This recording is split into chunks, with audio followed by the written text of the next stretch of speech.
अस्सलामुअलैकुम, welcome to the Mommy Planet. आप सबको मॉमी प्लानट पे खुश आमदीद। मेरा नाम है राबिल आज़म। तो सबसे पहले तो मेरी प्यारी सी यूट्यूब फैमिली को जो जहाँ जहाँ से ये देख रहा है मेरी वीडियो, उन सबको चांद रात मुबारक, ईद मुबारक। जितने भी लोग ईद सेलिब्रेट कर चुके हैं उनको ईद मुबारक। अल्लाह ताला हम सब के रमज़ानुल मुबारक के रोज़े कबूल फ़रमाए, हमारी इबादतें कबूल फ़रमाए और ईद की खुशियाँ नसीब हों आप सबको। इन एडवांस ईद मुबारक। इंशाल्लाह कल ईद होगी तो मैंने कहा आप लोगों से मज़ेदार से डिज़र्ट्स की रेसिपी शेयर करती हूँ। आप लोग ये वीडियो देखें और इन्जॉय करें, मज़ा आएगा आपको ये सारी रेसिपीज़ देख के। बहुत ही कमाल और बहुत ही शानदार। तो हर कोई अपने अपने तरीके से बनाता है। कोई शीर खुरमा बनाता है, कोई केक बनाता है, कोई कस्टर्ड बनाता है, कोई खीर बनाता है। अपने अपने हिसाब से मीठी ईद है तो मीठी चीज़ ना हो तो ऐसा कैसे हो सकता है। तो सबसे पहले तो हम बनाएंगे जेली कस्टर्ड डिज़र्ट। बहुत ही सिंपल और क्विक रेसिपी, ताकि आप लोगों का टाइम भी वेस्ट ना हो। 1 kg मैंने मिल्क लिया है, फुल फैट मिल्क। इसको पकने रख दिया था। जब इसमें फ़र्स्ट बॉयल आ गया, इसमें मैंने डाले 2 टेबलस्पून भर कर मैंगो फ्लेवर कस्टर्ड के। इसको आपने ठंडे दूध में या ठंडे पानी में अच्छे से घोल लेना है और इसमें 1 पैकेट ऑलपर्स की या किसी भी ब्रांड की क्रीम चली जाएगी। अच्छे से आपने इसको मिक्स करना है। इसमें कोई लम्स मौजूद ना हो। अगर लम्स मौजूद होंगे तो वो अच्छा नहीं लगेगा, बिल्कुल स्मूथ सा हो जाए। और जब भी आप सेवइयाँ बनाएं, कस्टर्ड बनाएं, तो उस दूध को 25-30 मिनट पकाया करें, ताकि ये जैसे ये 1.5 किलो दूध था, ये आधा किलो दूध रिड्यूस हो गया था, ताकि बहुत अच्छा सा क्रीमी सा फ्लेवर आए। जेली लेनी है आपने, इसको सिर्फ 1 गिलास पानी में पकाना है। 1 पैकेट जेली को, ज़्यादा आपने इसको पतला नहीं करना, ना बहुत मोटी ना बहुत ही पतली सी। बारीक सा कोई आपने बर्तन पतला सा लेना है, जैसे तश्तरी टाइप, उसमें आपने फैला देना है। कोई इस तरीके का मोल्ड लेना है। इसमें बारीक सी इसकी लेयर लगानी है। बर्तन बारीक सा नहीं लेना, आपने बारीक सी इसकी लेयर लगा देनी है। फ्रूट के कॉकटेल का एक छोटा टीन लगाएंगे, ऊपर कस्टर्ड स्प्रेड करना है। अगेन आपने जो जेली 2 फ्लेवर में बनाई थी, इसके ऊपर लगा देनी है। बहुत इजीली उस किसी भी बर्तन से ये निकल जाएगी। उसके ऊपर आप टर्न कर देंगे, इसके ऊपर रख देंगे और क्रीम से, जो थोड़ी बची हुई क्रीम है, इससे आप इसको डेकोरेट करें। ऊपर मैंने इसके लगाए थे वाइट चॉकलेट चिप्स और स्प्रिंकल, मल्टी स्प्रिंकल, जो हम अक्सर कपकेक में भी ऐड करते हैं। ये बच्चों का बहुत मोस्ट फेवरेट है, देखने में भी अच्छा लगता है, खाने में भी अच्छा लगता है। तो ये मस्ट ट्राई रेसिपी है, आप लोग ईद पे ट्राई करें। सेकंड हम आते हैं अरेबियन पुडिंग की तरफ। बहुत ही माउथ मेल्टिंग मज़ेदार सा ये डिज़र्ट है, सबका फेवरेट। 1 kg आपने लेना है फुल फैट मिल्क और इसको आपने बॉयल होने देना है। जैसे इसमें फ़र्स्ट बॉयल आएगा, इसमें आपने वैनिला कस्टर्ड, कोई और फ्लेवर नहीं डालना। 2 स्पून आपने डालना है, टेबल नहीं 2 टीस्पून डालने हैं। अच्छे से आपने इसको मिक्स करना है किसी भी ठंडे पानी में और इसके अंदर ऐड करना है। और साथ में मिल्क पाउडर भी मस्ट, 3 टेबलस्पून मिल्क पाउडर। और ज़्यादा गाढ़ी इसकी रबड़ी जो हम बना रहे वो नहीं बनानी, लाइक मिल्क का जो सॉस बना रहे हो पतला सा हो। ब्रेड के आपने एजेस कट कर लेने। ये है तकरीबन 5 से 6 लोगों की सर्विंग। किसी भी बर्तन में स्क्वायर, सर्कल, व्हाटएवर जो आपके पास मौजूद हो, आपने ब्रेड को सेट कर लेने। ऊपर पिस्ता को स्प्रिंकल करना है। पिस्ता जो है मैंने चॉप किए थे, ताकि जब वो एक बाइट लेते हैं तो बड़ा अच्छा सा क्रंचीनेस उसकी आती है और बहुत ही मज़ा आता है। और जो हमने मिल्क रेडी करा था, रबड़ी मिल्क, जो इसका दूध की जो एक सॉस सी बनाई थी, तो वो, अच्छा मैं सॉस कहती हूँ, सॉस कहना नहीं चाहिए, लेकिन पता नहीं मेरे को वो एक है कि जब भी कोई इस तरीके का मिल्क रेडी होता है मैं कहती हूँ कि मिल्क सॉस। तो आपने लेयर लगाते जानी है, जितनी आपकी लेयर्स लगेंगी उतना ज़्यादा अच्छा लगेगा। पिस्ता दोबारा लगाएं, दोबारा इस तरीके से दूध आप किसी भी अच्छे से उसको फैला दें चम्मच से, डीप स्पून से लेकर, और दोबारा से लास्ट लेयर आपने, इसकी 3 लेयर्स मैंने लगाई थी। इतना ज़बरदस्त बनता है। और जितना भी ये कस्टर्ड मिल्क बचा था वो मैंने लास्ट में डाल दिया था। और जो मैंने क्रीम बनाई थी, ये है 1 पैकेट क्रीम। इसमें पिसी हुई आपने चीनी डालनी है और इसको फ्लफ़ी करने तक बीट करना है और एंड में बस ये आपने ऐड कर देनी है।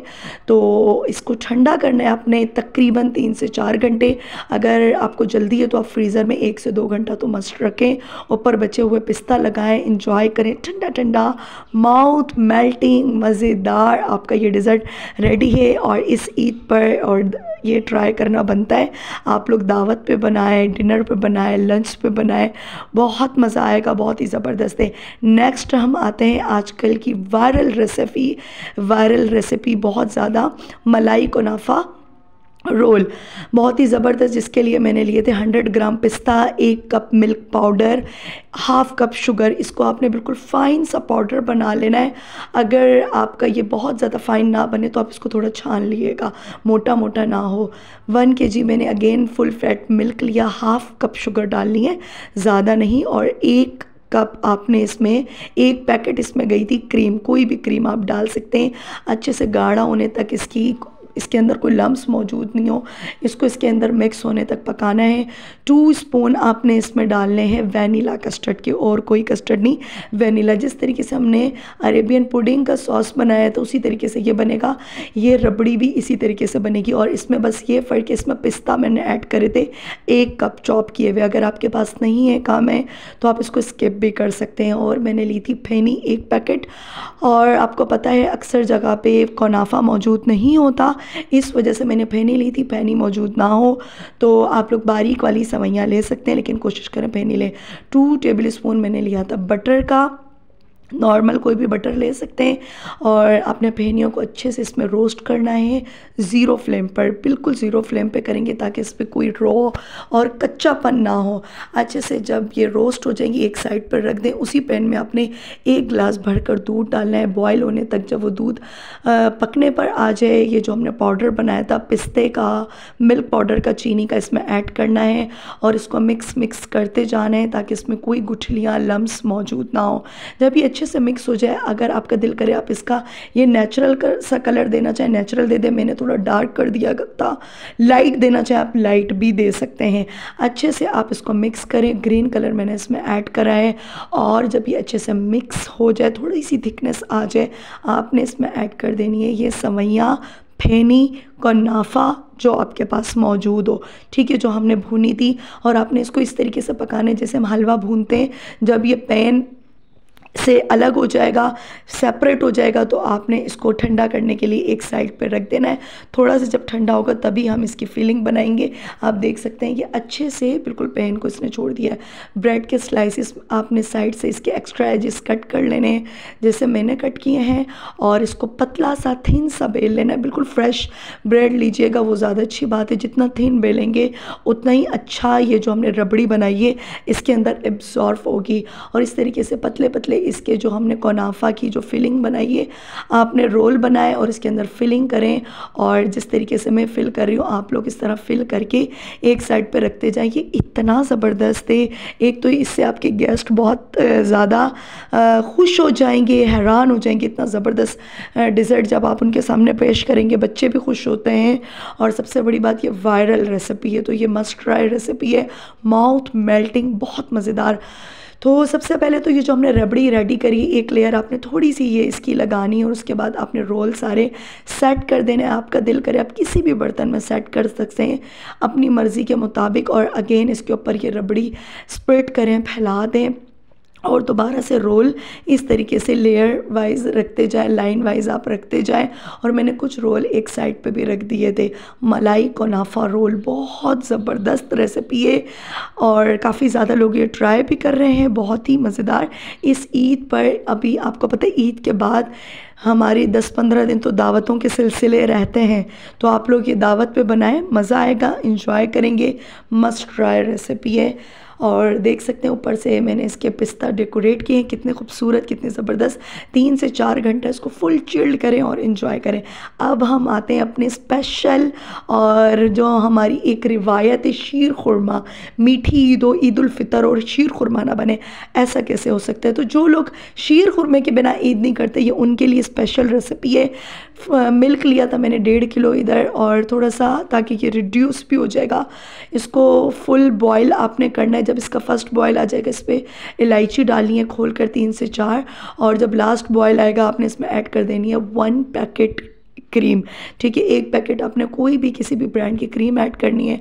अच्छे से आपने इसको मिक्स करना है। ये कुछ ड्राई फ्रूट्स हैं जो कि मैंने मोटे मोटे कट कर ली, और सवैयाँ ली थी मैंने 2 पैकेट। बटर लेना है आपने 2 टेबल स्पून, और इसको थोड़ा सा मेल्ट करिएगा, जल ना जाए। बिल्कुल ज़ीरो फ्लेम पर आपने अपने जितने भी ये ड्राई फ्रूट्स हैं इनको आपने ड्राई रोस्ट नहीं, रोस्ट करना है मक्खन के अंदर। आपका दिल करे आप इसमें छुहारे भी ऐड कर सकते हैं। मुझे बस इसी तरह इतने ही ड्राई फ्रूट्स पसंद है तो मैंने यही ऐड करे थे। ये बहुत अच्छे लगते हैं, बहुत ही ज़बरदस्त, बहुत ही नेक्स्ट लेवल ये रेसिपी है। तो आप लोग इस तरीके से इसको रोस्ट करें। जब ये रोस्ट हो जाए इसको एक साइड पर निकाल दें। और फिर 2 पैकेट सेवइयाँ, ये मैंने थोड़ी भुनी हुई ली थी, वो अच्छी लगती हैं। 2 टेबल स्पून मक्खन अगेन डालकर इसमें आपने इसको रोस्ट करना है, भूनना है, बहुत अच्छी सी खुशबू आ जाएगी। अगर मक्खन मौजूद नहीं हो तो आप देसी घी का भी इस्तेमाल कर सकते हैं, डालडे का इस्तेमाल कोशिश कीजिएगा ना ही करें। हाफ़ कप मैंने इसमें शुगर ली है। पहले हाफ़ कप मैंने दूध में भी ऐड की थी, शायद मैं बताना भूल गई हूँ। हाफ़ कप आपने दोबारा लेनी है, इससे ज़्यादा नहीं। बिल्कुल ज़ीरो फ्लेम पर आपने इसका कैरामल बनाना है। ये हम बना रहे हैं कैरामल शीर खुरमा, इसकी स्पेशलिटी यही है, इसकी खासियत यही है कि ये कैरामल शीर खुरमा है तो थोड़ा हटकर इसका फ्लेवर होता है, बहुत ही मज़ेदार। जो दूध बॉईल किया वो आराम आराम से आपने पैन में ऐड करते जाना है, बहुत ध्यान से, कहीं आपके ऊपर इसके छींटे ना आ जाए बहुत, क्योंकि इसका टेम्परेचर हाई है पैन का। तो आप आराम आराम से करें। जैसे ही दूध ऐड कर देंगे, ड्राई फ्रूट्स सेवइयाँ जो हमने भून कर रखी थी इसमें ऐड कर दें। आपका रिच सा मज़ेदार सा जो कैरामल शीर खुरमा बनकर रेडी हो जाएगा। तकरीबन आपने इसको 6 से 7 मिनट मज़ीद पकाना है ताकि ये थोड़ी सी थिक हो जाए। अगर आपका दिल करे थोड़ी पतली पतली खाने का तो आप इसको 3 से 4 मिनट पकाएं। ज़्यादा आपका दिल करे थिक का तो 5 से 6 मिनट। तो ये देख सकते हैं इसकी कंसिस्टेंसी कुछ इस तरीके की हो गई है। इंजॉय करें इस ईद पर और मुझे दुआएं दें ज़रूर। और रेसिपी अच्छी लगे तो लाइक शेयर एंड सब्सक्राइब करना आपने बिल्कुल नहीं भूलना। और अल्लाह ताला आप सबको ईद की खुशियाँ नसीब फरमाए। चलती हूँ, इंशाअल्लाह फिर आऊँगी। तब तक के लिए अल्लाह हाफिज़।